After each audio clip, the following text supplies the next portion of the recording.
Hello and welcome back to Cosmos Entertainment. Today we are reviewing the March movie Spotlight, which is Palm Springs. It's gonna be a beautiful wedding. Palm Springs is such a mix of genres, I'm not even gonna attempt to push it into a category, but it's basically a movie about Niles, a guy that's been stuck in a time loop at a wedding, and Sarah, the girl that gets stuck in it with him. So it's basically a mix of genres, like too many genres. If I told you like all the genres the movie is, you'd probably think, you know, this is gonna be way too much, it's gonna be messy. But it's not. It's done to absolute perfection. I don't think that we met. I'm Sarah. Niles. Hi. Hi. It doesn't feel like too much, and yet it hits them all. Like, it does include a little bit for every genre. So if you're watching the movie thinking, I'm watching it because I love sci-fi, you're gonna hit that. But at the same time, you're also gonna get the notes of drama, the notes of existentialism, of a little bit of darkness, of comedy, and of romance. First of all, the comedy aspect is 100% there. I did get a lot of laugh out loud moments during the movie, which is rare. I always find things funny, but I don't laugh out loud, and in this movie I did. Nice. The sci-fi element is great. It's the whole premise of the movie, really. It's like the base, if you think about it, and it is very physics oriented. Like, they took their time to, you know, look at the physics of time travel and really try and make it something that was believable, which I really appreciate. It also has this notes of like darkness and existentiality. Existentiality, is that a word? Existentialism? Existentialism. So spoiler alert, Niles does attempt throughout the movie to die, like a lot, and he does get killed and tortured, like a lot. So there is this dark, you know, humor and just darkness in general to the movie. And this obviously relates to the drama element of the movie because it is very deep and it is very real and very dramatic. And then you have the romance aspect of it, which is basically the thread that ties it all together. Like, it's the thing that brings you to beginning to end, the thing that makes the character's arc, you know, a reality and brings them to completion. And it's such a good romance movie. Like, honestly, if you like romance movies, just watch it because of that, because Niles and Sarah and Andy Samberg's and Cristin Milioti's performances are just unparalleled. The movie itself definitely induced an existential crisis in me, in a good way and in a just plain I have an existential crisis right now moment. But I think that the best movies do that. Like, they do make you look within, look outside, look around, and question life in itself and its greatness and the emotions that you might be feeling or where you're going and all of this good stuff. Well, then what's the point of living? We kind of have no choice but to live. I feel like both characters are really relatable in their own way. Like me, for example, I relate more with Niles, but Sarah was so relatable in and of her own way. The thing is, they're both trying to escape life, but in reality, what they're really trying to escape is themselves. The fact that they can't get out of this day and of them waking up in that day over and over again and what they did the night before and what, you know, every single thing they think, especially Niles, that they'll never get to do again.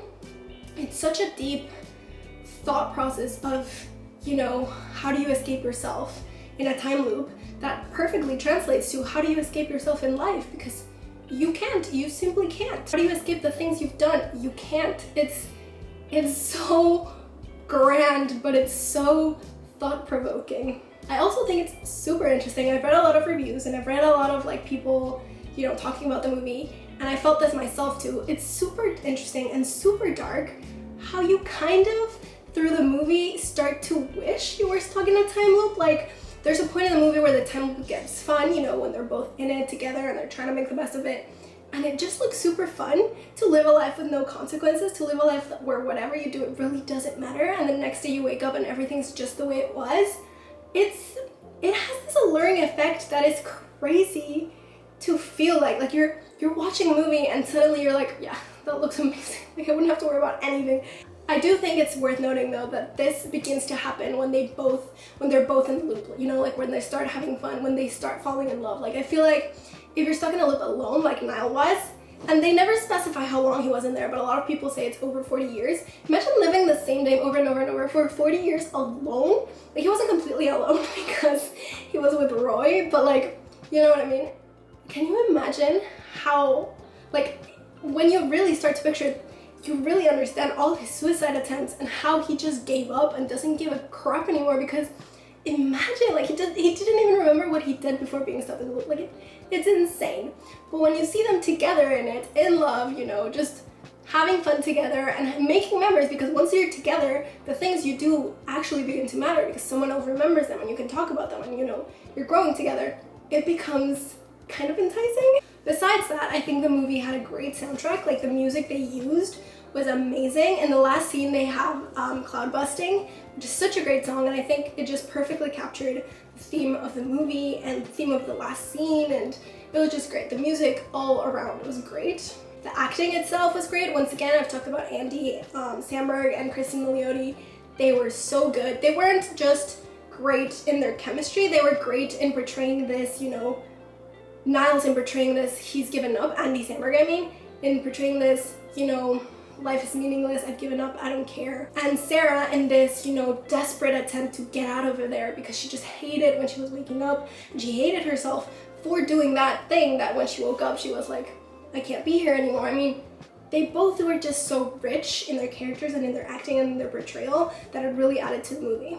And spoilers once again, the last scene where Niles states that he would rather die with her than live in this world without her.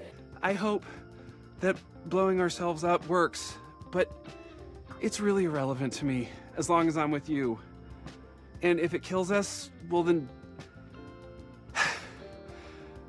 I'd rather die with you than live in this world without you. It's just one of those lines that I think stays with you forever. Like, I think it's such an underrated line, especially because it rings so true. I mean, you know, if you've really been in love or you're a very, you know, strong romantic, I think we've all kind of had that thought. Not in that life or death situation where Niles really meant it because he was prepared to die, but you do think about it, like, I would rather die with this person than live without. Like, that's how strong the love is, that like you would rather die with them, like together, than be apart, even if that means you're alive. And it was such a climatic event, and the portrayal was great. It was great, and that leads me to the ending of the movie as well. Like, the ending was great. The ending was the part of the movie where they could have really messed it up, and they handled it so beautifully because it's so open to interpretation that you can basically say the ending was whatever it is that you wanted. Sorry if the light's different, my camera sort of died for a bit there. Where's my... The mic also died, so we're gonna do the ending without the mic. I think it's gonna pretty much sound the same. I just like holding the mic, so yeah, we'll do it this way. The ending was absolutely great. I think the ending could have been where they butchered it if they went like very into one direction or really into none at all. If you've seen the movie, you know what I'm talking about. Like, they go into the cave, they press the button, they kiss, and then it all goes black for like a good 10 seconds. And I actually screamed, like out loud. I screamed. I was so emotionally charged. I was like, if they finished the movie here, like, it would be kind of genius, but I would have died. And then they didn't. So I feel like it was a perfect mix of thinking, what if the movie ended there? Because that was really open-ended. And then they actually added up something that made it less open-ended, but at the same time it just opened up to more questions, but good questions. It was just great because after that, you know, tease that basically everything just went black and you're like, they died, it's over, they're dead. You see them and it's the next day because the family that was staying in the house comes back. So they realize that it's the next day. So for optimists like me, for me, the movie ended with them getting out of the loop. That's perfect. Other people think it's just an alternate reality or it's death and it's just, you know, disguised in the form of the next day. Like, there's just so many options as to what the ending is. And I think that that's so smart and it caters to everyone. And then after that, there's like a post-credit scene where we see Roy coming to the wedding to tell Niles that he thinks Sarah's plan is ingenious because Sarah somehow let Roy know what they were planning to do, which I think is super nice of her. And Niles isn't Niles anymore. Like, he's the OG Niles, like the one that's only been there for a day, which is so mind-blowing. Like, if you really want to get into it, it's crazy because then you realize that, you know, Roy just entered a reality where it's his same reality, but Niles isn't, and Niles is in another totally different one. Like, I don't think Roy could ever really see Niles again, even if he left it. I don't know, it's crazy. It's so much fun to like think about these things, especially regarding this movie, but it really makes it clear, like in that specific timeline, Niles isn't there anymore. Like, whether he's dead, whether he's out, whether anything, the Niles we all knew, the one that was stuck there for 40 years, isn't there anymore. How crazy is that? And I also love the fact that we don't know if Roy is actually gonna leave or not, because he kind of found peace. Like, he was his Irvine, he was happy, even if he was like mad that he wasn't gonna get to, you know, look at his children grow up. Like, I do feel he found this kind of contentment. So it's really interesting to think if he actually would have followed their lead, or if he wouldn't have, or because obviously in Roy's mind, like, Niles did escape, but at what cost? Like, maybe he's dead, you know? So yeah. Overall, it's just a great movie. If you haven't watched it yet, you should. If you have, leave any questions, comments, thoughts down below, because I love talking about this movie. I'm obsessed. It's one of my top favorites forever and ever. I am completely sure about that.